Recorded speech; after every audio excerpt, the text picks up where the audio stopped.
السلام علیکم دوستو، میں ہوں اسلم عالم اور آپ دیکھ رہے ہیں گلف ایکسپرٹ۔ دوستو، میں اپنے اس چھوٹے سے چینل کے ذریعے آپ لوگوں کے ساتھ اپنا تجربہ شیئر کرتا رہتا ہوں۔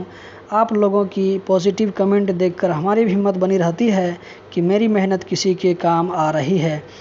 آج بھی ایک چھوٹی انفارمیشن آپ لوگوں کے ساتھ شیئر کرنے والا ہوں۔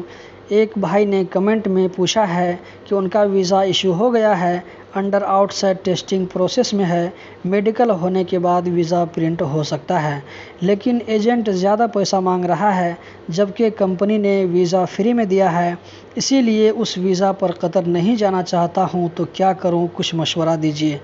دیکھیے دوستو، اسی طرح کا سچویشن کبھی آپ کے ساتھ بھی ہو سکتا ہے، تو ہمیں کیا کرنا چاہیے؟ پہلی بات یہ ہے کہ اگر آپ آ سکتے ہیں، اگر سیلری اچھی مل رہی ہے تو آنے میں کوئی حرج نہیں ہے۔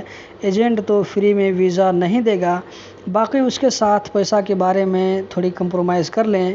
ایجنٹ کا دھندا ہی یہی ہوتا ہے کہ ویزا خریدنا اور فروخت کرنا۔ قطر کے اندر ویزا خریدنا اور بیچنا ایک جرم ہے، اس بات کو دھیان میں رکھیں۔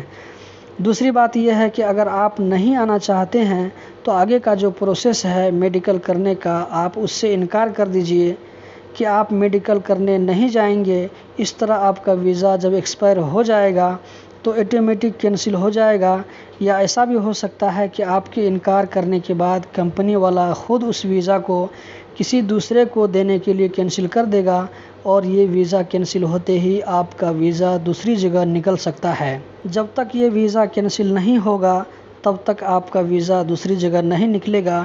اسی طرح اگر کسی کا ویزا پرنٹ بھی ہو جائے تو سیم کنڈیشن لاگو ہوتا ہے، دوسرا ویزا کے لیے پرانا ویزا کینسل کرنا پڑے گا، لیکن یہ ایکسپائر ہونے کے بعد سسٹم میں موجود رہتا ہے یہاں تک کہ اس کو کینسل نہ کیا جائے۔ آخر میں یہی کہنا چاہوں گا کہ اگر آپ آ سکتے ہیں تو آ جائیں بھائی، ویزا بڑی مشکل سے ملتا ہے۔